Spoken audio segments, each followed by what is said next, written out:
Biotech की Covaxin का 2 से 18 साल के बच्चों के लिए ट्रायल किया जाएगा, लेकिन कोरोना वायरस की वजह से बच्चे लंबे समय से घर में कैद हैं और वैक्सीन आने में कितना वक्त लगेगा ये अभी साफ नहीं है। यानी बच्चों को अभी और सावधानी और पाबंदियों में रहना है। बच्चे मानसिक रूप से थक गए हैं, वो अपने दोस्तों से, खेलकूद से, स्कूल से दूर हो गए हैं। इसका नेगेटिव असर उनकी ग्रोथ पर पड़ रहा है। माता पिता परेशान हैं, बच्चे डरे हुए हैं और इसलिए आज उनके सवालों के जवाब हम डॉक्टर्स और एक्सपर्ट से जानेंगे। तो आज की चर्चा बच्चों की मेंटल हेल्थ पर, और हमारे साथ होंगे एक्सपर्ट्स और डॉक्टर्स जो हमारे सवालों के जवाब देंगे। साथ ही अगर कोरोना को लेकर आपके मन में कोई भ्रम है तो आप उसे दूर करेंगे, क्योंकि हमें फिक्र आपकी है।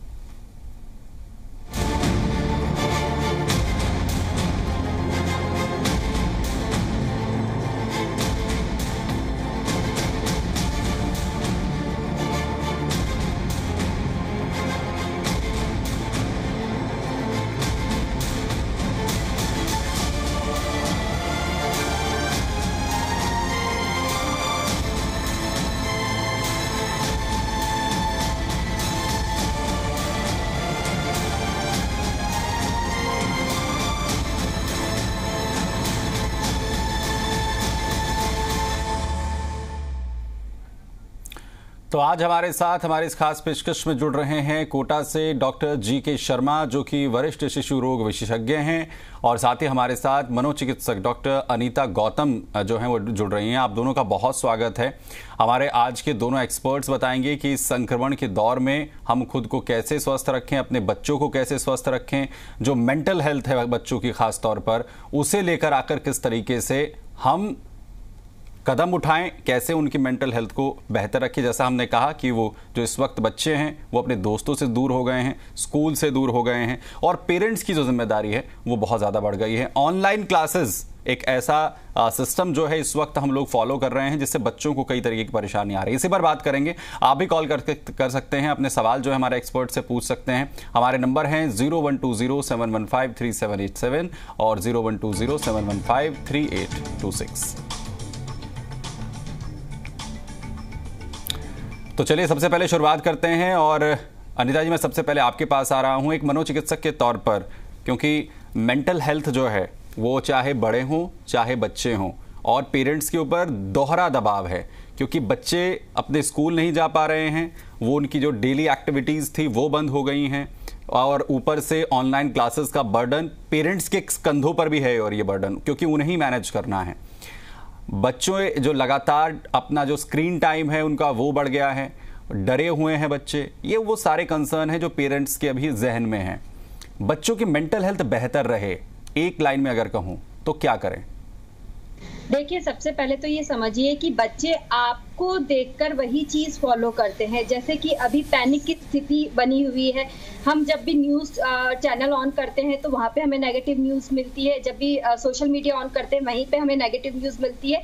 वही चीजें हमारे मन में नेगेटिविटी या नकारात्मक सोच पैदा करती है, और वही सोच हम बच्चों के ऊपर उसको एज ए रिएक्शन फॉर्मेशन हम प्रेजेंट करते हैं। अगर हमारा चेहरा दुखी हुआ है, कोई भी खबर सुनकर या कोई भी सामान आता है तो हम पैनिक होते हैं, इसको पहले धो, इसको पहले वॉश करो। कोई भी बाहर से आता है तो हम एक तरीके से पैनिक हो जाते हैं।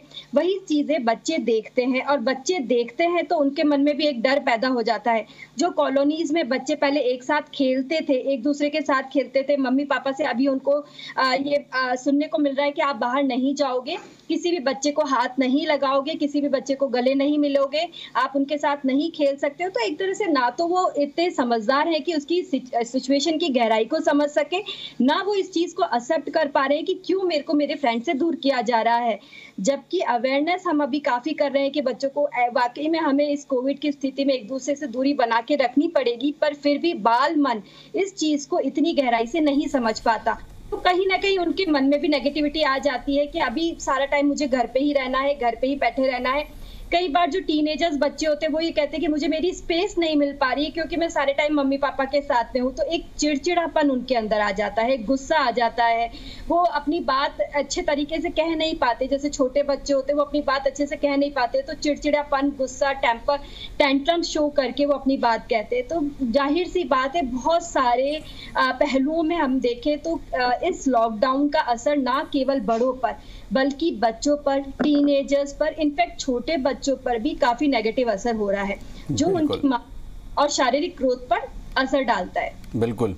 Doctor GK. शर्मा जी, क्योंकि एक शिशु रोग और पीडियाट्रिशियन के तौर पर आप लगातार बच्चों को बहुत करीब से देखते हैं, अगर किसी पेरेंट को अगर हम बात की बात करें कि वो कैसे जज कर सकते हैं, कैसे ये समझ सकते हैं कि बच्ची की मेंटल हेल्थ पर इफ़ेक्ट जो है वो आ रहा है, आखिर फिर उसे किस तरीके से वो जज करें कि बच्चा जो है कहीं ना कहीं इफ़ेक्ट इस जो करंट सिनेरियो है, जो करंट एनवायरनमेंट है, इससे उस पर असर पड़ रहा है, कैसे इसे जज कर सकते हैं? देखिए, शारीरिक स्वास्थ्य की तरह ही मानसिक स्वास्थ्य भी बहुत महत्वपूर्ण होता है। और इस मानसिक स्वास्थ्य के विकास में और इसके बदलाव में माता पिता का बहुत योगदान होता है। वो नियमित रूप से ऑब्जर्व करते हैं बच्चों को। तो अगर बच्चों के व्यवहार में आपको परिवर्तन नज़र आ रहा है, बच्चे पहले जितना खुश नहीं हैं, पहले के मुकाबले में उनको नींद बहुत कम आ रही है या बहुत ज़्यादा आ रही है, अकेले में बैठे हैं, या उनके व्यवहार में, बिहेवियर में, हंसने खेलने में परिवर्तन नज़र आ रहा है, तो ये वो साइन हैं जिनको आप पिकअप करें। और अगर ऐसा लगता है तो आपको समझ जाना चाहिए कि आपके बच्चे के मानसिक स्वास्थ्य में परिवर्तन हो रहा है। और जो इस समय हमारे कोरोना काल में काफ़ी महत्वपूर्ण है, क्योंकि बच्चों को हम सबको संभाल करके रखना है। क्योंकि ज़्यादा कंसर्न उन पेरेंट्स का है जिनके बच्चे काफ़ी छोटे हैं। अगर हम बात करें 2 साल का बच्चा है या 3 साल का बच्चा है, और वो बच्चे जिनकी इस बार क्लासेस जो हैं वो शुरू होनी थी, जिन्हें इनके एडमिशन्स जो हैं स्कूल में होने थे, क्योंकि उन्हें एक नया एनवायरनमेंट जो है वो मिलने वाला था, उनकी ग्रोथ उस तरीके से होती, वो बहुत ज़्यादा इफ़ेक्ट हो रही है। ऐसे पेरेंट्स जो हैं वो क्या करें? ऑनलाइन क्लासेस से हम उन्हें वो एनवायरनमेंट नहीं दे पाएंगे, ये एक बड़ी समस्या है। अनीता जी कह रहे हो, इनफैक्ट मैं भी एक मदर हूँ और मेरा बच्चा भी छोटा है, मुझे भी सेम सिनेरियो से गुजरना पड़ रहा है कि जो चीज जो लर्निंग स्कूल में होती है, बाकी उसके जो पीयर ग्रुप था उसके साथ होती है, टीचर्स के साथ होती है, वो एनवायरनमेंट सेम एनवायरनमेंट घर पर प्रोवाइड करना थोड़ा सा मुश्किल होता है। स्पेशली राइटिंग स्किल्स बच्चों की काफी इफेक्ट हुई है, क्योंकि देखकर बोलना वो सीखना तो शायद बच्चे कर पा रहे हैं। इसीलिए मैं मेरे एक्सपीरियंस से और एज अ साइकेट्रिस्ट भी मैं ये कहना चाहती हूँ कि आप कोशिश करें कि जब आपका बच्चा पढ़ रहा है, बहुत छोटा बच्चा है, जब आप पढ़ रहा है तो आप उसके साथ बैठे। बहुत मुश्किल है स्पेशली मदर्स के लिए, क्योंकि सुबह के टाइम पे काफी सारा काम भी उनको देखना पड़ता है, या फिर स्पेशली वर्किंग वुमेन है तो उनको भी देखना पड़ता है, वर्क फ्रॉम होम है, पर फिर भी कोशिश करें कि आप उसके ऊपर एक नजर रखें, क्योंकि बच्चा अपने आप सारी चीजों को ग्रैप्स नहीं कर पाएगा, नहीं ले पाएगा, तो आप उसको देखें। टीचर स्कूल्स कोशिश कर रहे हैं कि स्क्रीन टाइम थोड़ा कम हो, फिर भी आप भी इस चीज को देखें कि जो आपका स्कूल टाइम है उसके बाद का जो बचा हुआ टाइम है उसमें आप स्क्रीन टाइम इतना ज्यादा ना रखें, आप उसका एक्सपोजर कम रखें, बल्कि फिजिकल एक्टिविटीज के अंदर ज्यादा इन्वॉल्व हो। जैसे कि गेम्स, आजकल गेम्स काफी अवेलेबल होते हैं और जाहिर सी बात है काफी सारे पेरेंट्स के पास में वो गेम्स या कुछ खिलौने बच्चों के पास होंगे, उनको देखकर आप उनको कलर्स बताइए, उनको देखकर आप काउंटिंग करना सिखाइए, उनको देखकर आप उनको एक के ऊपर एक रखना, ताकि जो हैंड स्किल्स मूवमेंट होते हैं वो सब आप उनको करना सिखाइए, उनके साथ खेलें, उनके साथ ड्राइंग करें। ड्राइंग एक अच्छा जरिया है जिससे कलर्स और चीजों के परफेक्शन, स्किल मूवमेंट, हाथ का और आई का और ब्रेन का स्किल मूवमेंट काफी क्लियर होता है, तो वो आप अपने बच्चों के साथ ट्राई कर सकते हैं। अगर बच्चा छोटी छोटी राइटिंग के अंदर पतली या स्मॉल जो लाइन होती है ना, 1 लाइन में अगर वो नहीं लिख पा रहा है तो ट्राई करे 2 लाइन को मिलाकर एक साथ लिखने की कोशिश करे। मीन्स हमें बच्चों के साथ थोड़ा सा टाइम स्पेंड ज्यादा करना पड़ेगा और फिजिकल एक्टिविटी पढ़ाई में भी उनके साथ ही लगकर करना पड़ेगा। जी, यानी कि जो पेरेंट्स हैं वो भी अपना इन्वॉल्वमेंट जो है बच्चों के साथ अगर दिखाएंगे, उन्हें उस एनवायरनमेंट को कहीं ना कहीं फुलफिल करना होगा जो फिलहाल वो मिस कर रहे हैं। हमारे साथ हमारे कुछ कॉलर्स भी हैं, मैं आप दोनों से चाहूंगा कि आप उनके सवालों के जवाब दें। नमस्कार, कहाँ से बोल रहे हैं, क्या नाम है आपका? हेलो जी, मेरा बेटा कोरोना पॉजिटिव हो गया था, टेस्टिंग कितने दिन में कराई जाए? आपका बेटा कोरोना पॉजिटिव हो गया था? हाँ जी। अगली टेस्टिंग कितने दिन में होनी चाहिए? जी, डॉक्टर जी.के. शर्मा, इस पर आप जवाब देना चाहेंगे, अगली टेस्टिंग उन्हें कब करानी चाहिए? नहीं, आपको कोई अगला टेस्ट करवाने की आवश्यकता नहीं है। कोरोना अगर बच्चा पॉजिटिव हो गया तो उसके लिए पैनिक नहीं हो, परेशान नहीं हो। बहुत ही सामान्य इलाज से अगर बच्चे का कोरोना है तो वो ठीक हो जाएगा। आप ज़्यादा बच्चे की तरफ ध्यान दें। बच्चा क्या, अगर उसमें कोई परिवर्तन आ रहे हैं, कुछ लक्षण आ रहे हैं, तो आप अपने निकटतम चिकित्सक की सलाह ले सकते हैं। पर 5 से 7 दिन में 90 से 95% बच्चे जो कोरोना पॉजिटिव आ रहे हैं वो ठीक हो रहे हैं। तो आप इसमें टेस्ट की चिंता नहीं करके और बच्चे के मतलब जो सामान्य इलाज जो आपके चिकित्सक ने दिया है उसको लें और उसके SpO2 वगैरह चेक करते रहें। डॉक्टर जी के शर्मा, क्या जो बच्चे पॉजिटिव हैं, और मैं ख़ास तौर पर छोटे बच्चों की मैं यहाँ पर बात कर रहा हूँ जिनकी उम्र जो है महज 2 साल है या 3 साल है, क्या उनसे संक्रमण फैलने का खतरा उतना ही है जितना बाकी एडल्ट से है?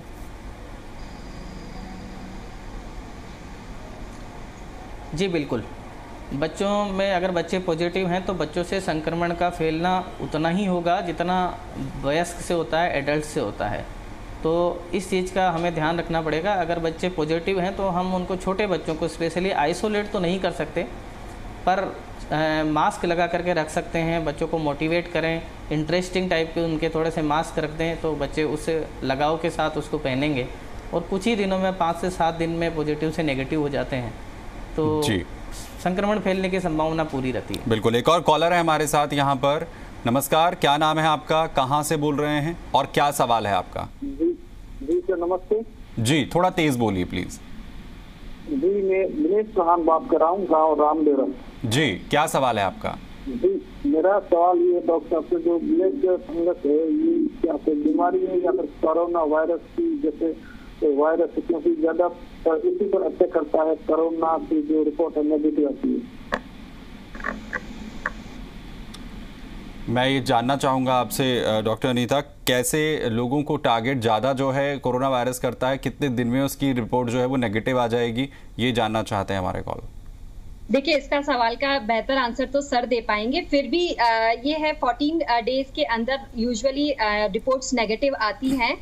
और लोगों को, जैसा कि अभी सर ने कहा है कि अगर बच्चे कोरोना पॉजिटिव भी हैं तो प्लीज पैनिक ना करें, क्योंकि आपकी घबराहट देखकर बच्चा ज्यादा घबराएगा। और जब बच्चा ज्यादा घबराता है या फिर ज्यादा डरता है, ज्यादा स्ट्रेस लेता है, जाहिर सी बात है हमारी इम्यूनिटी उतनी ही कम होती है। और अभी हमें इस वक्त स्ट्रॉन्ग इम्यूनिटी की जरूरत है, इसलिए आप स्ट्रॉन्ग बने रहे, बच्चे को मोटिवेट करते रहे। सर ने कहा है मास्क लगाए। एक अच्छा तरीका मेरे दिमाग में आया है कि अगर आप बच्चे को बोलेंगे कि उसके ऊपर पेंट करो या फिर कोई ड्राइंग करो, कुछ भी बनाओ, तो हो सकता है वो उसको लगाने के लिए उसके अंदर मोटिवेशन आए और वो उसको लगाए भी और उन चीजों को फॉलो भी करे। तो प्लीज डोंट पैनिक। और जैसा कि आपके डॉक्टर्स आपको जो सलाह देते हैं या जो भी आपको दवाइयां देते हैं वो सब जरूर टाइम पे कराएं। जी, एक और कॉलर है हमारे साथ। नमस्कार, क्या सवाल है आपका, क्या नाम है? मेरा नाम है रामलाल। जी, क्या जानना चाहते हैं? मैं जानना चाहता हूँ कि ना बच्चे का मन कैसे लगाए घर के अंदर। जी, ये अनीता जी बेहतर तरीके से बता पाएंगी। बिल्कुल। जी। अच्छा, जैसे अभी मन नहीं लग रहा है, जाहिर सी बात है कि हम उस सोशल एनिमल है, human is a social animal, और हमें लोगों से बात करना, लोगों से मिलना, लोगों के साथ पार्टी करना, लोगों के, ये सब चीजें हमारे इनबॉर्न है। हमें ये सब चीजें खुशी देते हैं और हमारी जिंदगी वैसी ही चली जा रही थी। सडनली एकदम से कोरोना आया और हम इसके लिए प्रिपेयर नहीं थे और हम अपने घरों में कैद हो गए। तो हमें वो सिचुएशन समझ में नहीं आई हम इनको कैसे हैंडल करें। आप सबसे पहले ये तरीका, एक तो अगर आप पढ़ते हैं इस वक्त, तो आपका जो स्क्रीन टाइम पढ़ाई करते हैं उस समय आपका ध्यान पढ़ाई में लगाए और आपका कैमरा ऑन करके बैठे। जब हम कैमरा ऑन करके बैठते हैं तो हमें ये रहता है कि हमें कोई देख रहा है, इसलिए हमारा कंसंट्रेशन भी टीचर के ऊपर रहेगा। कैमरा जब आपका, उसके बाद में जब ब्रेक्स होते हैं तो प्लीज उस समय कोई यूट्यूब ना देखे या कैमरा या स्क्रीन ना देखे। वो ब्रेक इसलिए है ताकि आपकी आंखों को वो जो रेज आती है उससे थोड़ा ब्रेक मिले। तो उस समय आप अपने सीट से उठे, एक चक्कर काटे, हो सकता है तो पानी पी के आ जाए, 5 मिनट्स का आपको ब्रेक दिया जाता है। तो आप उस समय एक चक्कर काट के आए, मम्मा पापा को हेलो बोल कर आए, फिर आकर आप बैठे। फिर जब आपकी पढ़ाई हो जाती है उसके बाद प्लीज प्रिफर करें कि बुक से पढ़ाई करें। बुक से पढ़ाई करा हुआ हमेशा ज्यादा बेहतर होता है, क्योंकि वो आपके दिमाग में इमेजिनेशन क्रिएट करता है। लिख कर पढ़ें, बोल बोल के पढ़ाई करें ताकि आपका ध्यान रहे। आपकी हॉबीज क्या हैं, आप खुद को समझो कि आपको क्या चीज पसंद है जो आप अपने चार दीवारी में कर सकते हो। एक तो डांस है, एक म्यूजिक है, क्रिएटिविटी है, क्रिएटिविटी आपको स्ट्रांग बनाती है किसी भी फॉर्म में हो, चाहे ड्राइंग है, चाहे आर्ट एंड क्राफ्ट है, चाहे आप अपने ना कोई भी आपका टेरेस भी है, अगर जमीन है खाली तो आप उस पर बागवानी कर सकते हो, गार्डनिंग कर सकते हो, अगर आपकी बालकनी है तो उसके अंदर भी कर सकते हो। प्लास्टिक्स को आप पॉट्स में बनाओ आर्ट एंड क्राफ्ट में, फिर उसके अंदर बागवानी करो। आप राइटिंग कर सकते हो, अपने मन का आप जो भी चीजें हैं उसको लिखो, डायरी लिखो। और अगर एक्सरसाइज जैसे कि आप ऑन द स्पॉट अगर आप जॉगिंग कर सकते हो, स्किपिंग कर सकते हो, ये सारी चीजें मन लगाने के लिए। और हाँ, आजकल तो जूम मीटिंग्स करके लोग बाग अपने फ्रेंड से बातें भी तो करते हैं, वो जरूर करना, क्योंकि फ्रेंड से बातें करना बहुत अच्छा रहता है और मन को बहुत खुशी मिलती है। आपके जो रिलेटिव्स हैं उनसे भी बात कर सकते हो। तो इट्स जितने भी तरीके खुद को खुश रखने के, आप अपने आप को, और सुबह सबसे उठते ही सबसे पहले कि नहीं मैं इसको जीतूंगा, ये टाइम भी निकल जाएगा, आई विल बी पॉजिटिव, हमेशा एक पॉजिटिव सोच जरूर दो खुद को। जी, एक और दर्शक है हमारे साथ, यहाँ पर कॉलर जुड़ रहे हैं। नमस्कार, क्या नाम है आपका, क्या जानना चाहते हैं? नाम है मेरा, मैं नसीराबाद से बोल रहा हूँ। जी, थोड़ा तेज बोलिए प्लीज। मेरा नाम आरिफ लाल है, मैं नसीराबाद से बोल रहा हूँ। क्या बेटा है जी, सवाल बताइए। नसीराबाद सवाल बताइए। बच्चा सीटी पेशेंट है। मेरा एक छोटा बच्चा है, सीटी पेशेंट है वो। जी जी हाँ, तो उसको ये कोरोना के जो लग रहे हैं टीके लगवाना है या नहीं? जी, डॉक्टर हमारे साथ जीके शर्मा जी हैं, वो इसका जवाब दे पाएंगे। अभी वैक्सीनेशन को लेकर पेरेंट्स के मन में बहुत सवाल हैं। सवाल जी, वो ये जानना चाहते हैं कि वैक्सीन अब आने वाले वक्त में बच्चों के लिए भी आने वाला है, तो वो बच्चों को लगवानी है या फिर नहीं लगवानी है? अभी तक तो एडल्ट्स को ही डर था, अब तो बच्चों के लिए वैक्सीन आ जाएगा, पेरेंट्स क्या करें? हाँ जी सर, नहीं वैक्सीन लगवाना अगर बच्चों में आती है तो इससे अच्छी तो कोई बात ही नहीं होगी। बच्चों में वैक्सीन लगवाना बहुत ज़रूरी है और वैक्सीन निश्चित रूप से ये साबित हो चुका है कि वैक्सीन से बहुत बचाव हो रहा है और जो सीवियर बीमारी है, जो कठिन बीमारी है, उसको कम कर रही है वैक्सीन। तो अगर बच्चों में आती है तो अपने को लगवाना ही है, बिल्कुल जी, सभी बच्चों में लगवाना है। तो अगर वैक्सीन आती है, जैसा भी रिकमेंडेशंस हुए हैं और जो ट्रायल्स हैं सेकंड और थर्ड फेज़ के, उसकी शुरुआत हो चुकी है और कहा यही जा रहा है कि इस साल के अंत तक बच्चों के लिए भी वैक्सीन जो है वो आ जाएगी। हालांकि अगर हम दूसरे देशों की बात कर रहे हैं, मसलन अमेरिका की, तो फाइजर कंपनी की तरफ से इसकी शुरुआत जो है वो कर दी गई है और हिंदुस्तान में भी जल्दी वैक्सीन आएगी। तो इसका बहुत ख्याल रखना है आप लोगों को कि अगर रिकमेंडेशंस वैक्सीन के लिए बच्चों के लिए होता है तो वैक्सीनेशन बच्चों का ज़रूर कराएं, तभी हम जो थर्ड वेव की चिंता जाहिर की जा रही है उससे हम जीत पाएंगे, क्योंकि अगली वेव अगर आती है तो इसमें बच्चे ही सॉफ्ट टारगेट हो सकते हैं। चलिए, एक और दर्शक है हमारे साथ। नमस्कार, क्या नाम है आपका, क्या जानना चाहते हैं?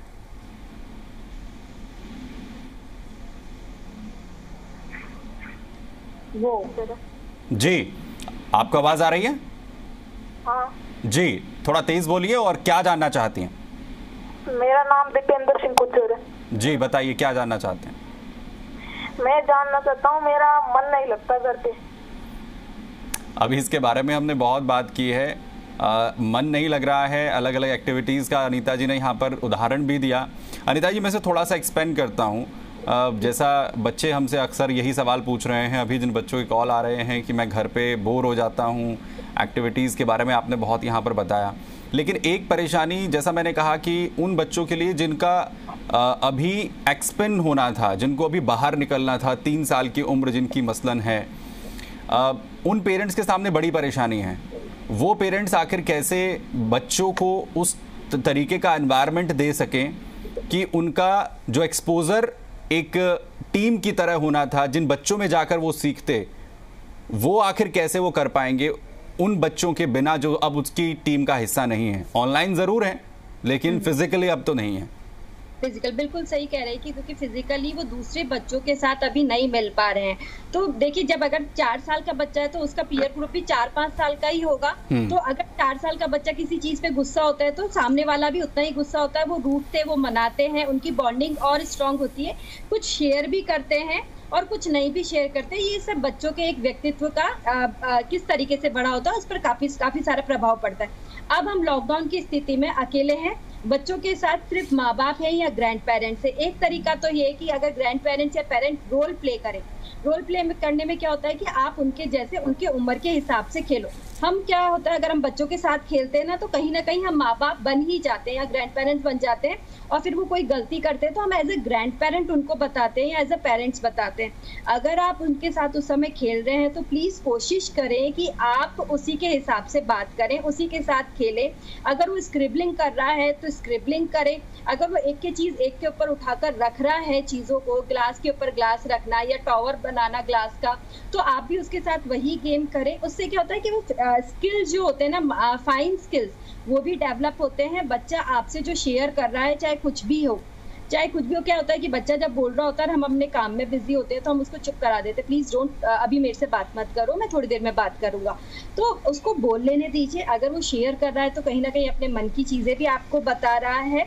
तो इस तरीके से आप कोशिश कर सकते हैं बच्चों के साथ, आप उनकी ग्रोथ को, ताकि हैम्पर ना हो, और आप बहुत ज़्यादा बर्डन भी ना डालें कि अभी आपका क्या कहते हैं कि आपको पढ़ना ही है क्योंकि आपकी स्कूल्स नहीं है, इसलिए एक ऐसे स्ट्रिक्ट एनवायरनमेंट भी ना बनाएं। थोड़ा सा आप मॉडिफाई खुद को भी करें, बच्चों को भी मोटिवेट करें कि आपके साथ एक्टिविटी करें।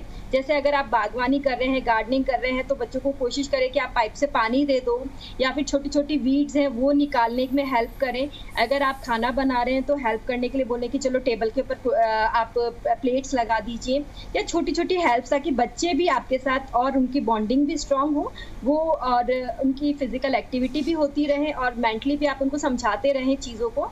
जैसे कि सपोज अगर आप उनको सिखाना है कि 4 साल के बच्चों में फर्स्ट क्लास में बताते हैं कि इस रूम में क्या क्या होता है, तो अगर आप किचन में है तो आप उसको ओरिएंटेशन बताइए कि किचन में ये जगह पे यहाँ पे है, ये जगह पे ये हमारा किचन है।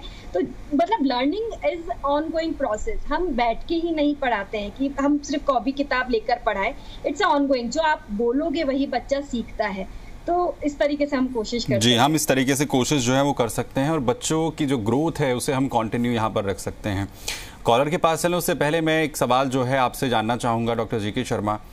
बच्चों के अंदर सिम्टम्स आ गए हैं, अगर शुरुआती स्टेज पर, बाद में बच्चे के अंदर पहचाना, और अच्छी बात जैसा आपने कही है कि भाई बच्चे जो हैं बहुत अच्छा रिकवर जो है इसमें कर रहे हैं, फिलहाल ये एक अच्छी सिचुएशन है। रिपीट करें सर।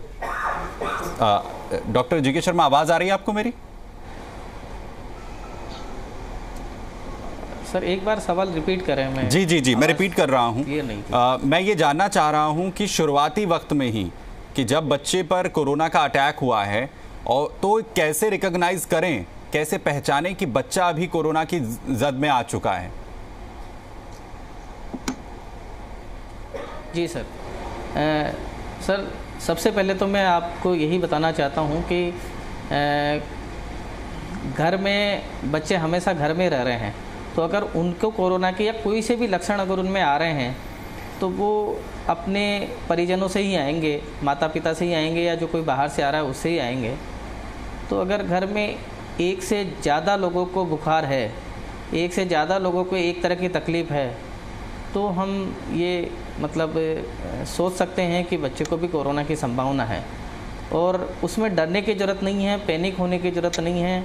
बच्चों में सामान्य ही लक्षण होते हैं, जैसे बुखार, हाथ पैरों में दर्द, खांसी, जुकाम, और अगर छोटे बच्चे हैं तो थोड़ी चिड़चिड़ाहट, ज़्यादा रोना, इस तरह के अगर लक्षण बच्चों में मिलते हैं तो हम सस्पेक्ट कर सकते हैं कि ये कोरोना भी हो सकता है। और फिर से मैं यही कहूँगा कि ऐसे में बिल्कुल भी पैनिक होने की ज़रूरत नहीं है। आप अपने निकटतम चिकित्सक के पास जाइए। सामान्य ट्रीटमेंट से बच्चे ठीक हो रहे हैं। 90 से 95% बच्चे घर पे ही सामान्य दवाइयों से बिल्कुल ठीक हो रहे हैं। जी डॉक्टर अनीता, एक सवाल मेरा ये भी है, हमने बच्चों के बारे में बात की है, उनकी मेंटल हेल्थ के बारे में बात की है, लेकिन पेरेंट्स जो हैं वो भी कहीं ना कहीं प्रेशर में हैं। लोगों को एंजाइटी फील हो रही है, शॉर्ट ब्रीथनेस की प्रॉब्लम हो रही है, हार्ट बीट बढ़ जा रही है। ऐसे लोग खुद को कैसे मैनेज करें? देखिए बिल्कुल आप सही कह रहे हैं कि स्ट्रेस का तो माहौल ही है, क्योंकि हम सभी इसी इन्फेक्शन के लिए प्रोन है। मतलब किसी को भी ये इन्फेक्शन हो सकता है, अगर हम बाहर जाते हैं तो भी, या फिर घर में कोई सामान आया उससे भी इन्फेक्शन, मतलब हम कह नहीं सकते कहाँ से ये इन्फेक्शन आया। इसलिए वो स्ट्रेस, वो प्रेशर है ही। दूसरा वर्क फ्रॉम होम, और जब सभी लोग घर पे हैं तो कहीं ना कहीं रिलेशनशिप इश्यूज भी हमें देखने को मिल रहे हैं। हस्बैंड वाइफ में लड़ाई भी हो जाती है, या फिर बच्चों के साथ बच्चे चिड़चिड़े हो जाते हैं तो मम्मा पापा और बच्चों के बीच में थोड़ा सा अनबन हो जाती है, तो रिलेशनशिप्स भी इश्यूज भी हैं। उन सब की वजह से प्रेशर काफी ज्यादा है लोगों पे, और प्रेशर को कम करने का सबसे आसान तरीका है आप अपने स्ट्रेस को कम करें, क्योंकि स्ट्रेस से क्या होता है, हमें एंजाइटी होती है और हाथ पैर में हमारी थकान महसूस होती है, पसीना आता है, फिर हमें डर लगता है कि कहीं हमें कोरोना तो नहीं हो गया है, फिर वही एक साइकिल बन जाता है और आपकी इम्यूनिटी भी कम होती है और आप इन्फेक्शन के लिए ज्यादा और कमजोर हो जाते हैं और इन्फेक्शन आपको लग सकता है। तो स्ट्रेस मैनेज करें, सबसे पहले स्ट्रेस अपनी बॉडी आप स्ट्रांग बनाएं, हेल्दी फूड, एक्सरसाइज जरूरी है, और डाइट, आपकी नींद बहुत ज्यादा जरूरी है। ये बहुत अच्छा टिप है जिसके बारे में बहुत ज्यादा बात भी हो रही है कि आप अपनी जो दिनचर्या है उसे प्रॉपर करें और नेगेटिव थॉट्स जो हैं उनसे दूर रहें, कोरोना पॉजिटिव से दूर रहें, लेकिन पॉजिटिव थॉट्स जो हैं अपने पास जरूर रखें। डॉक्टर अनीता, आपने बहुत अच्छे सजेशंस दिया, आपका बहुत शुक्रिया। और साथ ही डॉक्टर जी के शर्मा, आपने बहुत अच्छे जो है यहाँ पर रिकमेंडेशंस दिए, उसके लिए भी आपका बहुत बहुत शुक्रिया। Thank you very much.